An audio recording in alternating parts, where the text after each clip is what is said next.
Eh, pada hari ini Ibu akan menerangkan tentang peradilan dalam Islam. Sebelumnya, marilah kita berdoa terlebih dahulu. A'udzu billahi minasyaitonir rajim. Bismillahirrahmanirrahim. Raditu billahi rabba wa bil islami dina wa bi Muhammadin nabiyya wa rasulah. Rabbi zidni ilma warzuqni fahma. Amin ya rabbal alamin. Oke, baik. Ibu absen ya terlebih dahulu anak-anak. Dewi Ayu. Oke, Adit. Rahmawati. Adit. Oke. Nurmalidia. Sakit kenapa ini? Oh iya. Muhammad Hafiz. Adit ya. Oke. Baik. Ibu awali materi hari ini dengan tentang peradilan dalam Islam. Nah ini ya, peradilan dalam Islam. Peradilan dalam Islam, kata lain dari qada, ya, yang diistilahkan dengan yang artinya memutuskan, menyempurnakan, atau menetapkan. Oke. Ada yang sudah tahu peradilan dalam Islam itu apa? Pengertiannya? Oke. Ibu jelaskan ya. Peradilan adalah suatu lembaga pemerintahan atau negara yang ditugaskan untuk menyelesaikan atau menetapkan keputusan perkara dengan adil berdasarkan hukum yang berlaku. Yang kedua yaitu tentang fungsi peradilan. Fungsi-fungsi peradilan yaitu ada beberapa. Yang pertama yaitu menciptakan ketertiban dan ketentraman masyarakat. Yang kedua yaitu mewujudkan keadilan yang menyeluruh bagi seluruh lapisan masyarakat. Yang ketiga, melindungi jiwa, harta, dan kehormatan masyarakat. Yang keempat, mengimplementasikan nilai-nilai amar ma'ruf nahi munkar dengan menyampaikan hak kepada siapapun yang berhak menerimanya dan menghalangi orang-orang zalim dari tindakan aniaya yang akan mereka lakukan. Seperti itu ya. Apa sih hikmah peradilan? Apa aja? Oh ya. Yang pertama, terwujudnya masyarakat yang bersih karena setiap orang itu terlindungi haknya dengan peraturan perundang-undangan yang berlaku. Seperti itu. Yang kedua, terciptanya aparatur pemerintah yang bersih dan berwibawa karena masyarakat telah menjelma menjadi masyarakat yang bersih. Yang ketiga, terwujudnya keadilan bagi seluruh rakyat Indonesia. Yang keempat, terciptanya ketentraman, kedamaian, keamanan dalam masyarakat. Yang kedua yaitu pengertian hakim. Ada yang tahu hakim? Oke, hakim adalah orang yang diangkat pemerintah untuk menyelesaikan persengketa dan memutuskan hukum suatu perkara dengan adil. Oke. Syarat-syarat hakim. Hakim ya. Yang pertama, dikat sini. Oke, syarat hakim. Yang pertama, beragama Islam.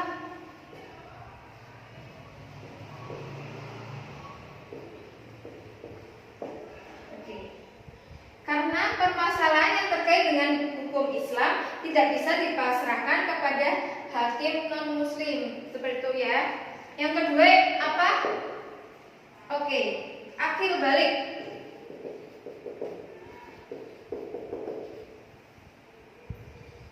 Kenapa akil balik? Sehingga membedakan antara yang hak dan yang batin. Seperti itu. Yang ketiga, sehat jasmani. Sehat jasmani. Yang keempat, merdeka.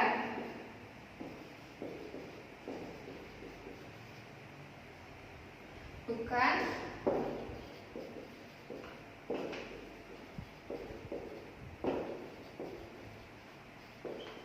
Ya, jadi syarat-syarat hakim. Kemudian ada lagi yang kelima, berlaku adil. Hakim itu harus berlaku adil. Oke.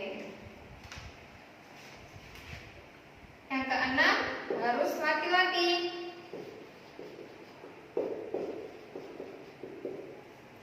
Tujuh, memahami hukum.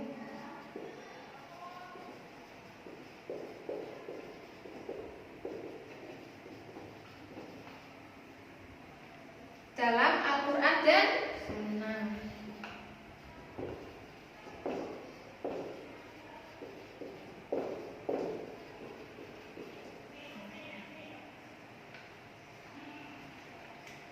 Oke, yang selanjutnya memahami ijma ulama serta memahami bahasa Arab dengan baik, mampu beristijad dan menguasai metode istijad karena tak diperbolehkan bagian taklid. Seorang hakim harus dapat mendengarkan dengan baik. Yang selanjutnya, seorang hakim itu harus apa? Dapat melihat, karena orang yang buta tidak bisa mendeteksi siapa yang mendakwa dan siapa yang terdakwa. Seorang hakim itu harus mengenal baca tulis ya. Oke. Seorang hakim itu juga harus memiliki ingatan yang kuat dan dapat berbicara dengan jelas, karena orang yang bisu tidak mungkin menerangkan keputusan, dan seandainya pun ia menggunakan isyarat, tidak semua orang bisa memahaminya. Oke, itu ya macam syarat-syarat hakim. Macam-macam hakim dan konsekuensinya dijelaskan ya. Selanjutnya, hakim merupakan profesi yang sangat mulia. Kemuliaannya itu karena apa? Tanggung jawab yang begitu berat untuk senantiasa berlaku adil dalam memutuskan segala macam. Oke, selanjutnya yaitu apa? Macam-macam hakim dan konsekuensinya. Hakim itu merupakan profesi yang sangat mulia ya.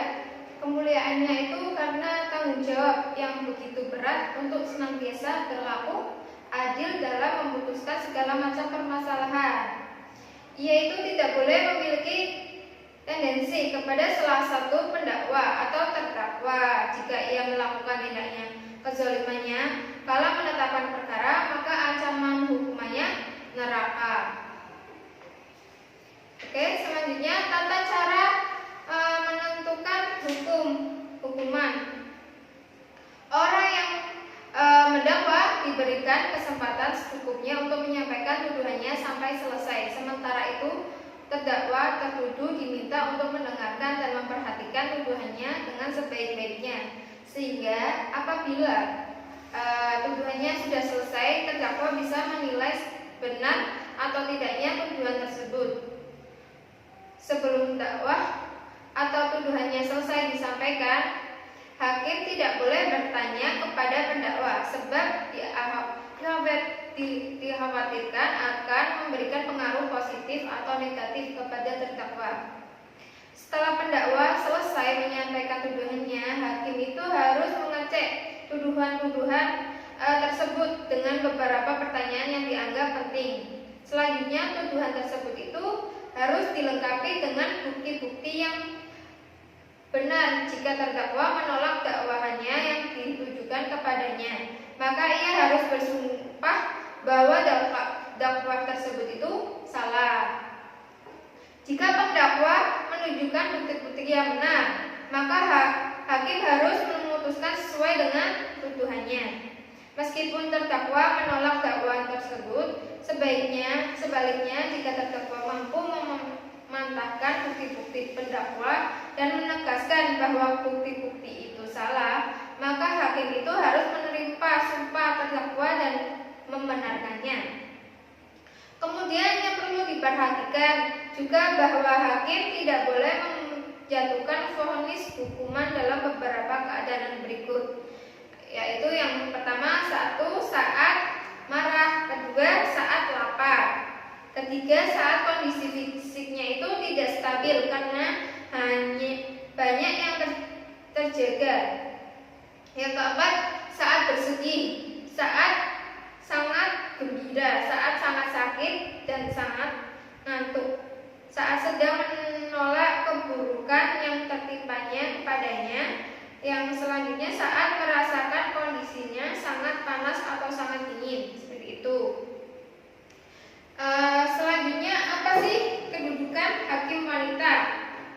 Mazhab Maliki, Syafi'i, dan Hambali tidak membolehkan pengangkatan hakim wanita, sedangkan Imam Hanafi membolehkan pengangkatan hakim wanita untuk menyelesaikan segala urusan kecuali urusan had dan kisos. Seperti itu. Apa sih anak-anak tahu saksi enggak? Udah tahu saksi? Pengertian saksi udah tahu? Belum ya? Ibu jelaskan ya. Saksi itu adalah orang yang diperlukan pengadilan untuk memberikan keterangan yang berkaitan dengan suatu perkara dan demi tegaknya hukuman dan tercapainya keadilan dalam pengadilan. Kemudian ibu jelaskan lagi apa syarat-syarat menjadi saksi. Syarat-syarat menjadi saksi.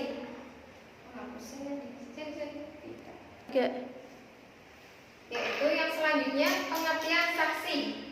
Saksi adalah orang yang diperlakukan pengadilan untuk memberikan keterangan yang berkaitan dengan suatu perkara demi tegaknya hukuman dan tercapainya keadilan dalam pengadilan. Selanjutnya yaitu syarat-syarat menjadi saksi. Apakah ada yang sudah tahu? Ya, ibu jelaskan ya ini. Yang pertama, Islam. Yang kedua, sudah dewasa atau balik. Yang ketiga, berakal sehat. Yang keempat, adil. Untuk dapat dikatakan sebagai orang yang adil, saksi itu harus memiliki kriteria. Yang pertama, menjauhkan diri dari perbuatan dosa maupun perbuatan dosa kecil, dosa besar. Menjauhkan diri dari perbuatan bid'ah. Yang keempat, dapat mengendalikan diri dan jujur saat marah dan berakhlak mulia. Oke, apakah ada yang mau ditanyakan? Apakah ada yang belum paham? Oke, ibu lanjut ya. Saksi yang ditolak. Jika saksi tidak memberikan keterangan yang sebenar-benarnya, maka kesaksiannya harus ditolak. Kriteria saksi yang ditolak adalah yang pertama, saksinya itu tidak adil. Yang kedua, saksi seorang musuh kepada musuhnya. Saksi seorang ayah kepada anaknya. Dan saksi seorang anak kepada ayahnya. Saksi seorang yang menumpang diri di rumah terdakwa. Selanjutnya, penggugat dan bukti bayinah. Gugatan, apakah ada yang tahu arti gugatan? Ibu jelaskan ya, gugatan adalah materi yang dipersoalkan oleh kedua belah pihak yang terlibat perkaranya dalam proses peradilan, disebut gugatan. Sedangkan penggugat adalah orang yang mengajukan gugatan karena merasa dirugikan oleh pihak tergugat, orang yang digugat, itu seperti itu. Barang bukti bayinah. Barang bukti adalah segala sesuatu yang ditunjukkan oleh penggugat untuk memperkuat kebenaran dakwahnya. Bukti-bukti itu tersebut dapat berupa surat-surat resmi, dokumen, dan barang-barang lainnya yang dapat memperjelas masalah terhadap terdakwa. Terdakwa yang tidak hadir dalam persidangan. Terdakwa yang tidak hadir dalam persidangan harus terlebih dahulu dicari tahu sebab ketidakhadirannya. Kenapa menurut Imam Abu Hanifah mendakwa seorang yang tidak ada atau tidak hadir dalam persidangan diperbolehkan.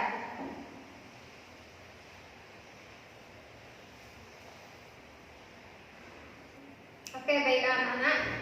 Ada yang belum paham? Ada yang belum dipahami tentang materi peradilan dalam Islam ini? Ada yang mau ditanyakan? Oke, sudah ya. Oke, baik, Ibu akan memberikan tugas untuk minggu depan. Ini soalnya ya. Nanti Ibu bagikan, terus dikumpulkan dan dikoreksi bersama-sama. Itu saja yang Ibu sampaikan hari ini. Kurang lebihnya mohon maaf apabila ada kata-kata yang salah. Mari kita akhiri pembelajaran hari ini dengan doa bersama-sama. A'udzubillahi minasyaitonirrajim. Bismillahirrahmanirrahim. Wal asri innal insana lafi khusrin illa alladziina aamanu wa 'amilus sholihati wa tawassaw bil haqqi wa tawassaw bis sabr. Billahi rabbil alamin. Sekian, selamat siang. Wassalamualaikum warahmatullahi wabarakatuh.